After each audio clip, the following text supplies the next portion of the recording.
Welcome to Data Brew by Databricks with Denny and Brooke. The series allows us to explore the various topics in the data and AI community. Whether we're talking about data engineering or data science, we're going to interview subject matter experts to dive deeper into these topics while we're enjoying our morning brew. My name is Denny Lee, and I'm a principal developer advocate here at Databricks and one half of Data Brew. And hello, I'm Brooke Wenning, Director of Machine Learning Practice at Databricks and the other half of Databrew. And today I'm thrilled to introduce Yev Meyer, Chief Scientist at Gretel, the synthetic data platform purpose-built for generative AI. Welcome, Yev. Hi, it's great to be here. Thank you for joining us. And a quick disclaimer, Databricks is both a partner and a customer of Gretel, but we'll chat a bit more about Gretel later on in this episode. But to kick it off, your background's in computational neuroscience and you are working with fruit flies.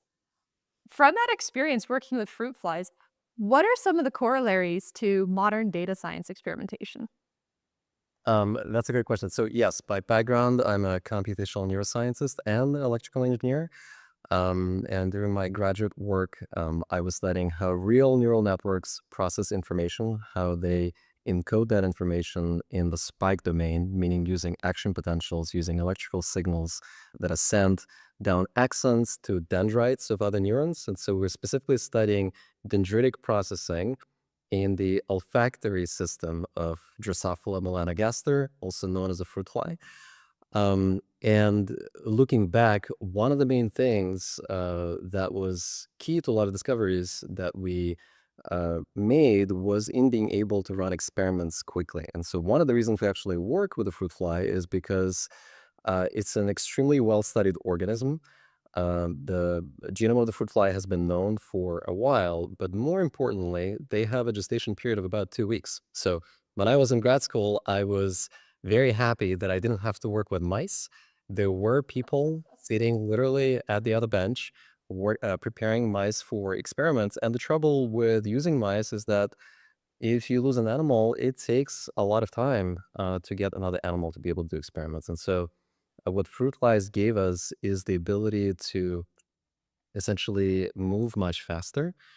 And we were able to design fruit flies for our experiments. So we're collaborating with a lab of Richard Axel. Richard Axel is a Nobel laureate. He got a Nobel Prize in 2004 for essentially discovering how different receptors were encoded in DNA of mice, explaining how the sense of smell, olfaction worked. And so with their help, we were able to design fruit flies for our experiments. So they're able to express GFP, green fluorescent protein, in specific neurons, go after those neurons, record their activity. And once you have that data, then you can start building models, right, to try to understand what kind of processing is happening, how is information, analog information present in the real world, how is it encoded in these systems. And so what that taught me early on is that when it comes to even traditional AI and ML applications, it's really important to be able to experiment very quickly. And so I think we'll touch on that a little bit more. But really key to that is the data, right? Like we haven't really been able to experiment with data in the AI and ML field. Most people are used to experimenting with architectures, with different configuration parameters, with training parameters. And I think we're just starting to enter the phase where folks will be able to experiment meaningfully with data, design data for their experiments, very much how we designed fruit flies, right? Entire organisms to be able to do the experiments that we wanted to do. I find it funny because you're saying that it's got a gestation period of 2 weeks, but then right now, if you were to tell any data scientist that they have to wait 2 weeks before they can go run their models, they probably would like literally have an aneurysm in front of you right there at that point in time. Yeah, but the reality is that people actually have to wait a whole lot longer to get access to data, right? If you're working in Yeah, a true, heavily true. regulated industry, if you're in healthcare or you finance or somewhere else, there are a lot of hoops you have to jump through, right? Everything from legal, everything from admins who might give you access to the data that you want, right? And even when you get access to that data, it's usually extremely messy, right? So it takes a lot of time to get to the data that you need. So actually, that 2 week period might be better than what a lot of people observe today, AI and ML. And talking about the data, at least you're talking about fruit flies, and I'm sure even that had a lot of data in terms of what this day and age, in terms of the sheer amount of data. I take it we can no longer go ahead and get away with, hey, we'll just chuck everything on our laptops, right? So Yeah, no, that's right. We at the time used pretty big hard drives to be able to record all of that because also the frequency with which you sample that data is really important, and just the sheer number of experiments we're doing was huge. Cool. So one of the things that I'm curious about is like, okay, which is sort of related. When we talk about data processing for data science and AI, right? It seems that it's all about the focus is all about acquiring more GPUs, more GPUs, more GPUs, right? That seems to have calmed down a little bit more recently. Like, okay, right now it's 2025 January, so I'm just providing context to our audience of when we're talking having this conversation. So earlier last year, it's all about the GPUs. Now people are like recognizing maybe I don't need $8 million worth of GPUs right now. But then it seems like just what you're implying, A teams are not just GPU poor, but they seem to be data poor, right? Am I correctly making that presumption here? That's right. We actually called this out last year because there was so much emphasis, so much focus on GPUs, and rightfully so, right? It was very hard to get access to A100s, H100s, right? There's huge demand in the market. Um, at the same time, though, what most people, I think, not that they didn't realize, I think most people just got used to it, right? Having worked in this field for a while, I think what people became accustomed to is having to wrangle with data quite a bit, right? So kind of as got used to the fact that real world data is extraordinarily messy, right? That is the case for any company, be it a startup or a big company. There are bugs being pushed into production all the time. These bugs get fixed. There are schema changes.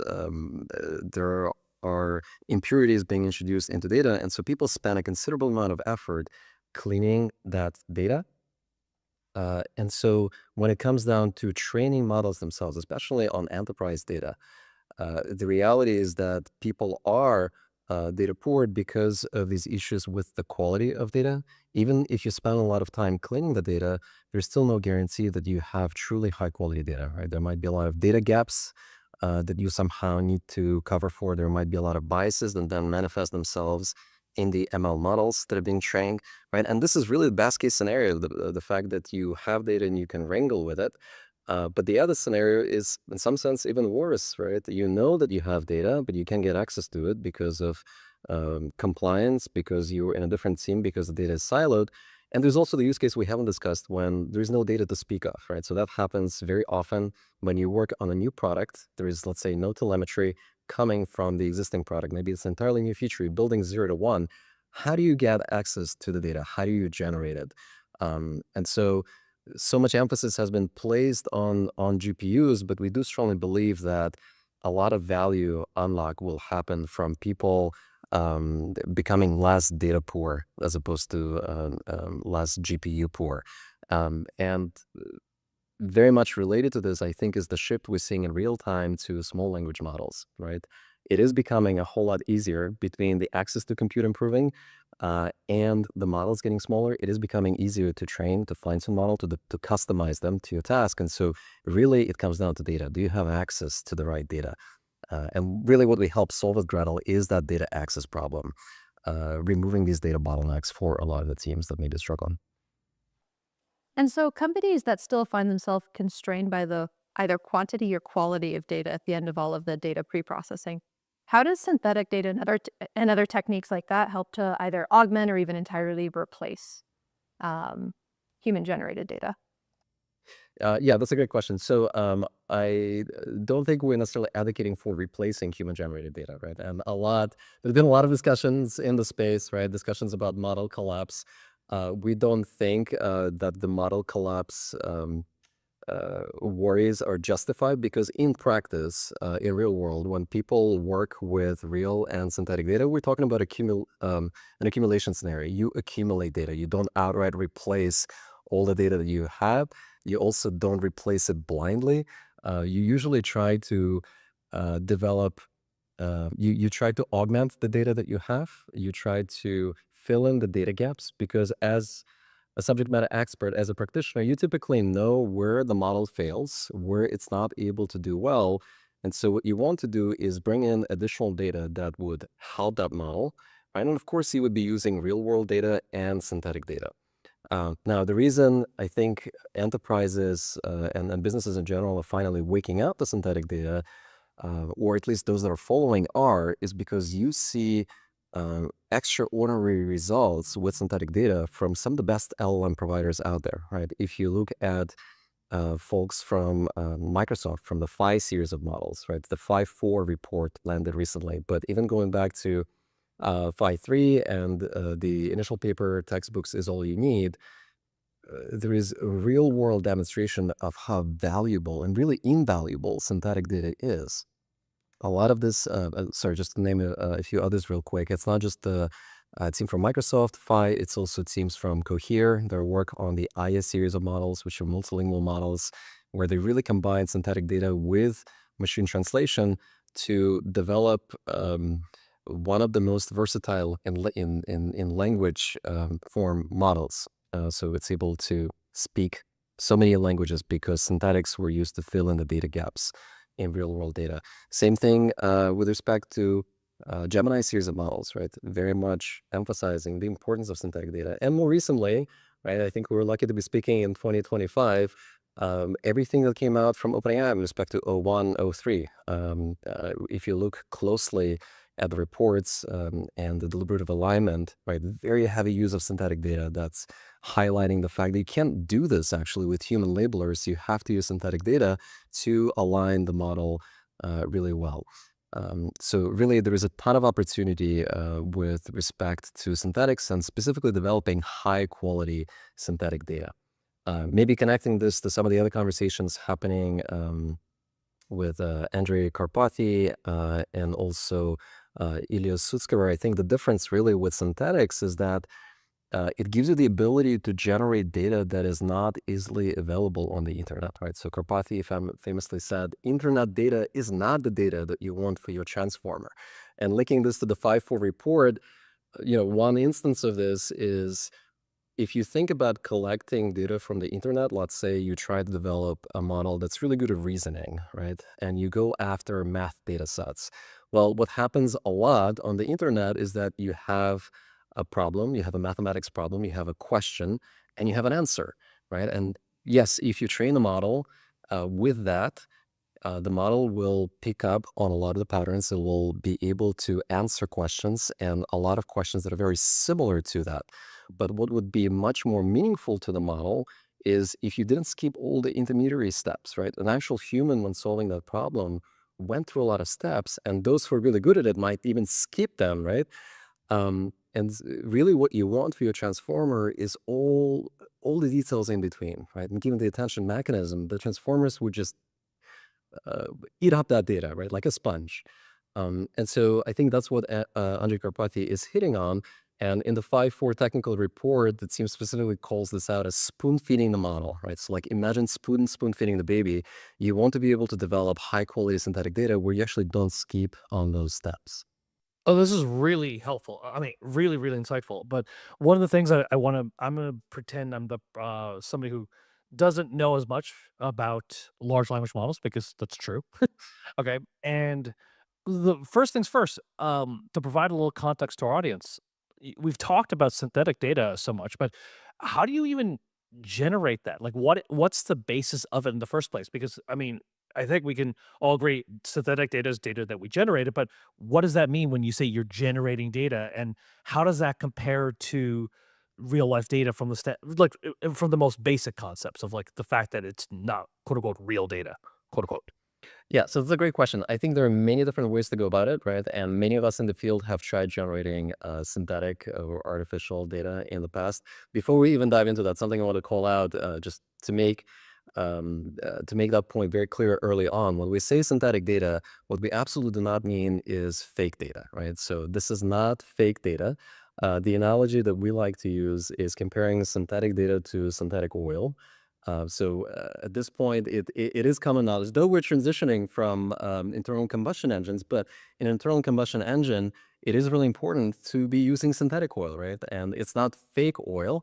It is oil that is purpose built to help to protect the engine and do so much better than organic oil, right? Because it has fewer impurities in it, because it's designed to withstand high temperature and high wear that is seen. And so for those who are listening, maybe not familiar with synthetic data, we don't mean fake data. Yes, it is artificially generated data, but it is grounded in real world data, real world assumptions, real world interactions. And so, what many practitioners have done in the past is essentially applied, let's say, rule-based generation, right? But where if you're a subject matter expert in your business, you're able to generate certain sequences or even pieces of text, right? And obviously, Gen AI has changed a lot of this, but even before Gen AI, people were using NLP models to generate text as well.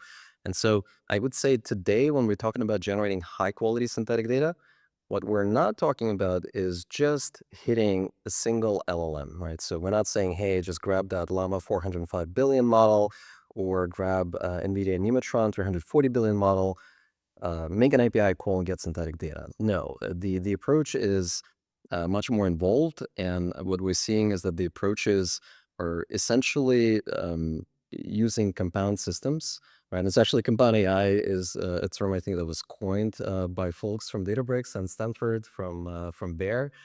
So a plug for those who are not familiar, please go take a look at Thank the you very much. Thank you. Yes, yes. blog post. So yeah, at Brew, we are using a compound AI approach to generate high quality synthetic data. And if you look at, again, reports from Microsoft, be it the Phi team or Gemini or even the Quan report that was released recently, what is very clear is that hitting a single LLM is the last thing you want to do because you have a lot of tools, you have a lot of models at your disposal. And even if you have a state-of-the-art model, and let's just for now talk about just LLMs, even that model is very likely to generate data that is not correct. There might be hallucinations in it, data that is not complete, right? And so out of the gate, you want to be doing much more. You want to be introducing things like AI feedback.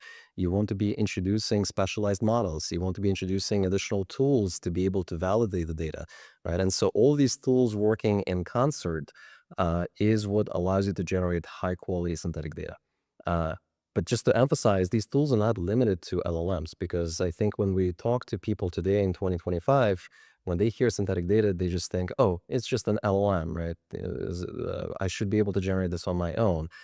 And the answer is no. And actually generating on your own would be very difficult and very expensive, right? And again, that's where SLMs, for example, come into play. What we're seeing clearly is that you can leverage small models, right? And if you do things the right way, you can actually generate much higher quality data than even using bigger models. And one unsurprising findings from the 5.4 report is that they're actually seeing even better data than coming out of the model that's used to generate synthetic data in the end, which is interesting because up until now, people have described synthetic data as being essentially data that is distilled from a model. But what they see in the final model that they train is that it surpasses the capability of the larger model that is in part used in their compound setting.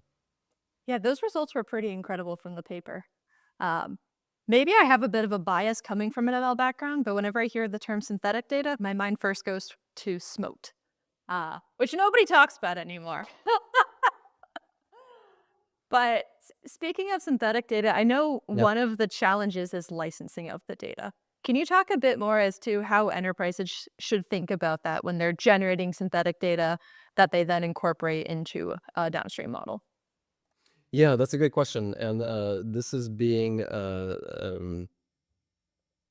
becoming really, really important, not just for enterprises, but for all businesses. I think enterprises are the first to react to this, in part because they have the resources, right? There's the legal department and they have all sorts of contracts in place. And so, in terms of compliance and in terms of the even new regulations that are coming out, paying attention to licensing is becoming really important. And I think what also hasn't really helped the field is that it has become very easy for pretty much anybody to generate a new model and just upload it, let's say, to Hugging Face, right? And the reality is that even if small companies don't have those legal departments, right, a team of one or a team of two certainly doesn't have the time or the bandwidth or even the inclination to perform the licensing checks. And so what we're seeing today is that there is a huge variety of models out there, right? You have models that are being offered to users under traditional software licenses like Apache. MIT. Um, and you also have a lot of proprietary licenses, right? So even when we look at the Llama license, it is, well, it is an open weight model. The license itself is proprietary, right? So, for example, it is not recognized as an open source license by the OSI community, who are the stewards of open source. And so, um, to complicate things even further, when somebody takes a model, generates data with it, right, and then trains or fine tunes another model, and just decides to stamp a license on it when uploading to Hugging Face, right? Somebody else looking at that model later on may not realize there are actually issues, right, with that licensing. And Mhm. so one of the things that we have done at Gretel, and I really think it's the first use of this in the compound setting, is introduce the concept of model suites. And we had to do it essentially because we built everything from the ground up as being a compound AI system. And in that compound setting, because you have multiple models interacting with each other and multiple tools playing together to generate high quality data, you essentially have to keep track of all of this, right? So that the users can have confidence in using the data that has been generated. And so if you come to Gretel, one of the things we built in the data designer is the ability to specify a model suite. So you can say, hey, like I want this to be generated with an Apache 2 suite of models, or hey, I want this to be generated with a Llama suite of models, or whatever state of the art model you want to bring. And so, y- yeah, keeping track of the and provenance of data and models, I think, is becoming really tricky. And we, as a wider community, have yet to figure out the right tooling to do this well. Yeah, and it's also difficult because within a model family, the license also changes with each release. Like the llama models have been gradually getting more and more permissive. So staying up to date with all of this, I find to be a challenge. Yeah, and just one quick call out. It's not just the licenses, because people pay a lot of attention to licenses, but complementary to licenses is also the acceptable use policy, right? And actually, when you look at the Llama series of models, um, the licenses themselves look very similar, but the links change. And when you look at where the links point, they point to different acceptable use policies that keep getting evolved, right? And so that's also why it's becoming hard for enterprises to keep track of all of that, right? Because you can't just say blanket statement. You're free to use Llama models, for example, right? Because with Llama 3.3, for example, you can't use them if you're in the EU, right? If you're focused on the multimodal vision models. Right. And so you basically have to keep track not just of licenses, but acceptable use policy as well.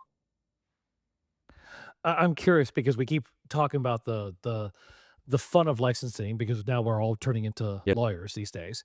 Like, do you think then this is will end up being coming like the one of the main reasons why to slow down as in essence synthetic data overtaking real data, quote unquote, in terms of what people use to train the models? Because the thing, what you've discussed here is basically it's obvious that synthetic data is number one, not fake data, and number two, if we do it right, it actually is very useful for us to build these models. But I guess what I'm curious about is like, is it plausible for synthetic to now overtake real data, but presuming the legalities are figured out? I think so. I don't foresee a scenario where real world data is not being used. And again, that's because as humans, as humanity, we're still producing a lot of the data. It's just that the reality is that the internet hasn't been around for that long, right? So we're not producing that data fast enough. And Right, so right. the cool thing about synthetic data is that, sorry, it's not just that you don't produce it fast enough, you also produce it with a lot of data gaps and a lot of issues. And so the beauty of synthetics is that you finally have the levers to pull to be able to produce better data to fill those gaps. But we would be, again, in an accumulation scenario where you would be combining synthetic data and real world data. I do foresee synthetic data being a much bigger component of things, especially as folks really start to experiment with data, right? So to loop back to our experiment conversation from the beginning, if I am able to design data for my specific use case, right? And not just design, but iterate on it, then I'm talking real experimentation and I'm talking real iteration and innovation right? And there are so many teams that are data poor, that are hungry just to be able to innovate and push the state of the art with respect to their specific application, with respect to what they're trying to solve. And so, in those scenarios, and really wider consideration, I think we do see synthetic data becoming a much bigger component of the overall solution. Where today, for most teams, it's not even part of the equation, right? Like very few teams are actually using synthetic data, and so there's just a ton of opportunity there to meaningfully improve models and services and applications so that they are able to perform tasks substantially better.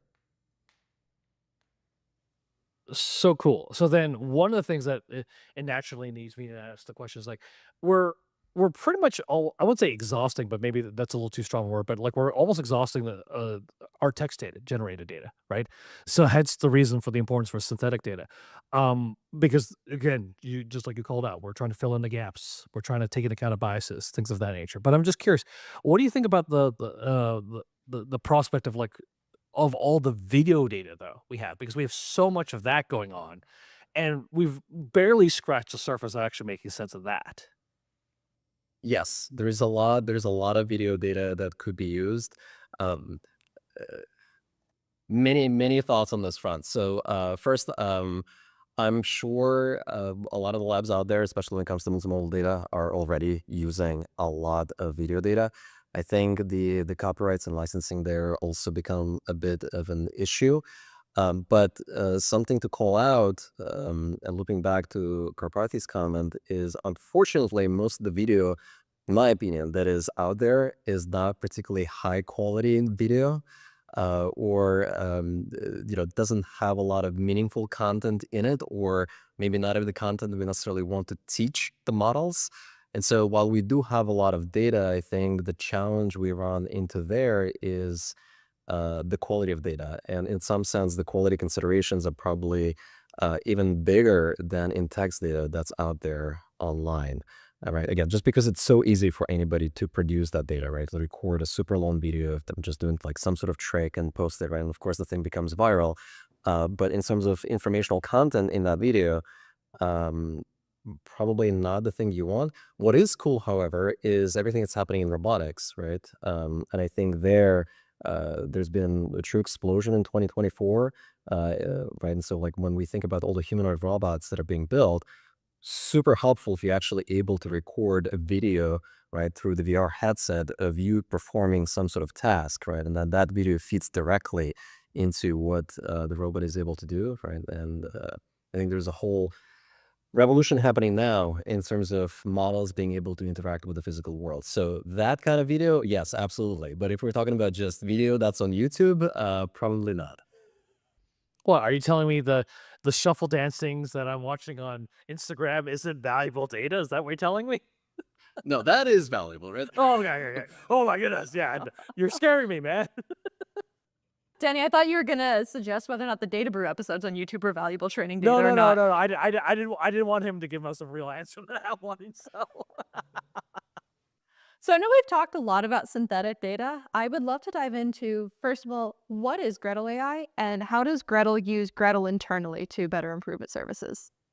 Okay. Yeah, great question. So, Gretel is a synthetic data platform purpose built for generative AI, meaning that if you are working in the field and you are struggling to access data, to be able to use data in your projects, we want Gretel to be your first stop, right? We want you to be able to come in and generate synthetic data that is purpose built for your use case to be able to unblock you, right? So again, we're in the data, we're essentially solving the data access problem, and we're helping you design data, right? That element of design, I think, is completely new to most AI and ML teams there.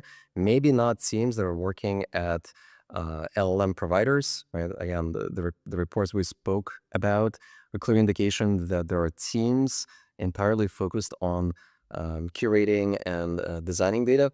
But for the rest of us, for the rest of the businesses out there, it's a daunting task to be able to design and iterate on data very quickly. And so that's where solutions like Data Designer comes into place, allowing you to, sort of Gretel Navigator and Data Designer, allowing you to very quickly put together a data set, iterate on it, scale it up.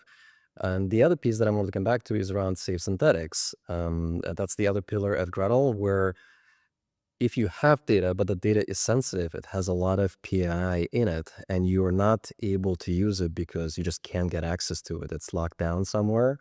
Gretel Synthetics offers the ability, in Safe Synthetics specifically, to generate essentially a version of that data set that is private by design using techniques like differential privacy, which guarantee that basically virtually no information can leak so that individual entities like humans can be identified in that data. And so, how does Gretel use Gretel internally? Good question. So one of the reasons actually I joined Gretel, so a few. One is that I think last year and the year before, the signs were very clear, signs on the wall that synthetics is the future because a lot of LLM providers are using it because we have regulation coming out that is essentially tailwind for people using synthetics and for Gretel specifically. And the other reason was, of course, the team that I've been working with. Just been completely impressed with the level of talent at the company. But the third one, which I think is really important and really important for anybody considering joining a startup or another business, is the fact that Gretel uses its own tooling internally very heavily. And some of the best companies out there use their tooling first and foremost, right? I'm sure Databricks uses their own tooling, right? A lot has been written around about AWS using its own tooling even before it's released to the public. And that's really how you build some of the best products and lasting products out there. And so we do use synthetics quite heavily, right? Because as we build this compound AI system, I mentioned that we're using many different models.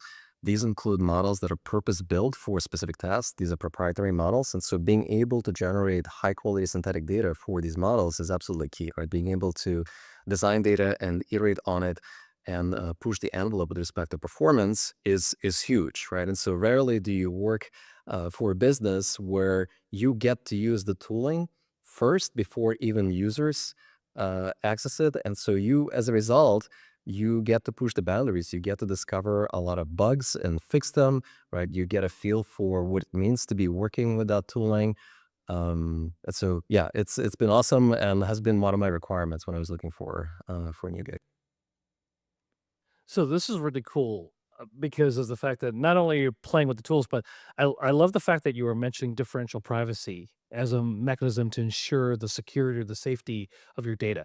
I'm just curious, like, did you build it in house? Are you using another service? And for those who are maybe not as familiar with differential privacy, why don't you also provide a little context around that as well? Sure. Yeah. So differential privacy is a relatively new technique, maybe to help connect it to something people are familiar with. So I think everybody has heard about the Netflix $1 million prize, right? Like it was a watershed moment in all of AI and ML where Netflix put up a $1 million prize for anybody who would be able to improve their recommender system. And what they did is they released a data set. With user interaction, so you're actually able to build a new algorithm. And that data set was based on real world data set that Netflix worked with, right? And so when you release it, what considerations come to mind? Well, obviously, we don't want users to be identified in this data, right? And so this was back in early, mid 2000s, right? 2006, 2007. What they did is they essentially stripped PII, right? So they removed personally identifiable information. If there's a name, maybe that name is gone, right? If there's some sort of identifier, it's changed, and so the data set was released. But the problem with doing that, if you're just stripping away PII, dropping some fields or replacing them with fake uh,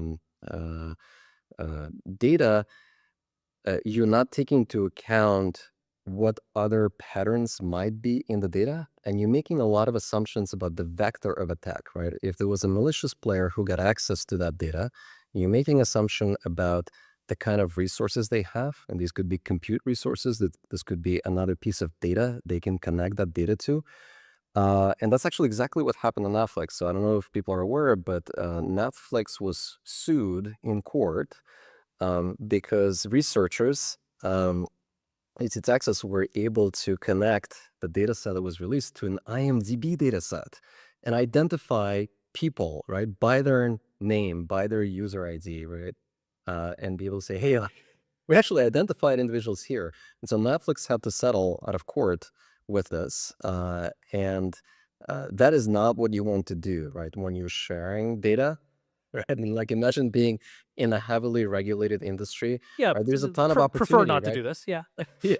Think, for example, about different banks that are working on fraud detection, right? You have, uh, just to give a few randomized, like Capital One, for example, right? Working on fraud detection algorithm. And maybe you have Bank of America working on their fraud detection algorithm, saving users and the entire industry billions of dollars and being able to detect that fraud. Well, they would be able to do it even better if they could actually share data, right? But how do you actually do that safely, right? This is just one of the examples. And one of the things that came out in 2007, actually out of Israel, is a new approach to be able to uh, guarantee privacy through something called differential privacy. And what you, at a high level, do in differential privacy is you inject a control amount of noise into data, and there's a lot of theory to it. We could record a whole separate podcast on all of this, but you're essentially able to come up with bounds for how much information could possibly leak, and and how often.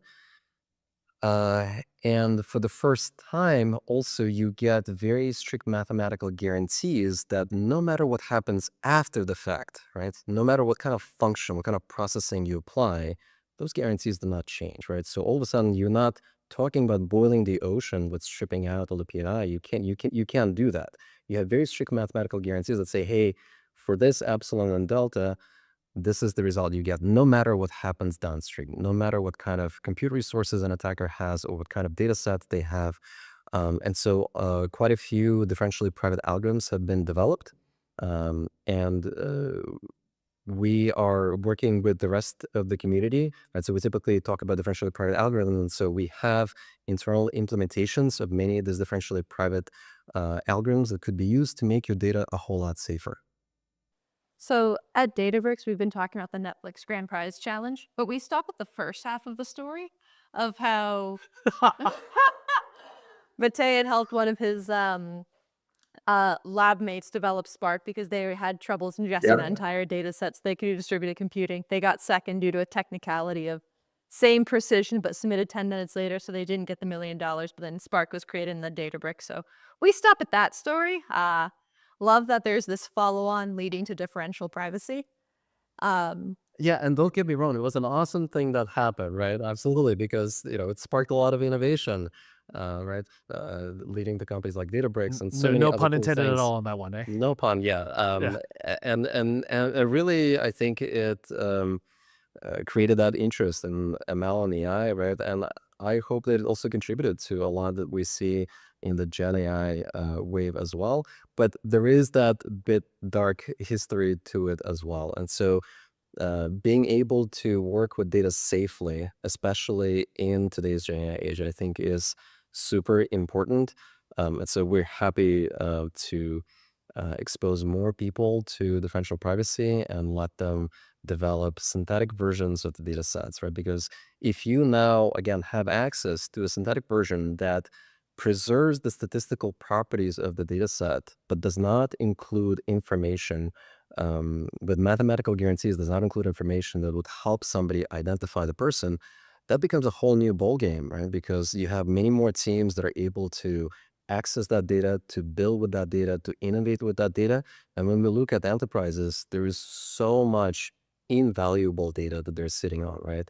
And tying this to recent conversations, again, I think we will see a ton of value being unlocked in 2025 and beyond when companies start leveraging their data safely, right, and in smart ways to really differentiate, because that is the true differentiator that they have, right? How do they build solutions that are grounded in the data that they have, that are using all the value locked up in it?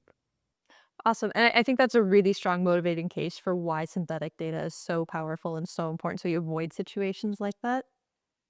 And just to close things out, since you talked about value in 2025, I'm just curious if you have any forecasts you can share about where we think synthetic data is headed, whether it's this year and the years to come.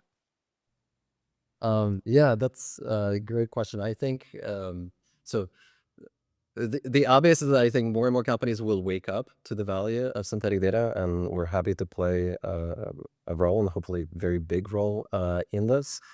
Um, and I think the other piece is that more and more value will be unlocked from that private data. I think if we look at the past, let's say 3 to 4 years, obviously there have been incredible improvements in capabilities of the models. Um, but if we were to probably project into 2025 into 2026, these improvements, unless you're looking at the very specialized benchmarks, will be imperceivable to most people out there, right? To most users. What will be perceivable, however, is the delta that you get from leveraging your own data, right? And so one of the predictions, I think, is that we will really start seeing models learning on the job, right? Like maybe put it differently, all of the models currently are being compared to each other using standardized benchmarks, right? So like think like back in high school or in college, right? Like taking the SATs, all that's fine, right? But like even going through college, ultimately you get a job, right? And all of a sudden you're talking about learning very different skills. And I think LLMs to some extent are going through the same at the moment, right? So you look at all these large language models, they're all being benchmarked and compared, and there are leaderboards. But ultimately, where the true value will happen is value unlock is from them being able to do very job specific things, right? And being able to learn on the job to accomplish things much better than standardized tests indicate. I love that analogy. I had not heard that before of like SAT is the generic benchmark of LLMs. So just want to say thank you so much for joining us today on Data Brew, talking about everything from synthetic data to differential privacy. And if anybody needs help with synthetic data, we know a great platform, Gretel AI, if you need help with generating synthetic data. So thank you again, Yev. Yeah, thank you so much. It's been fun.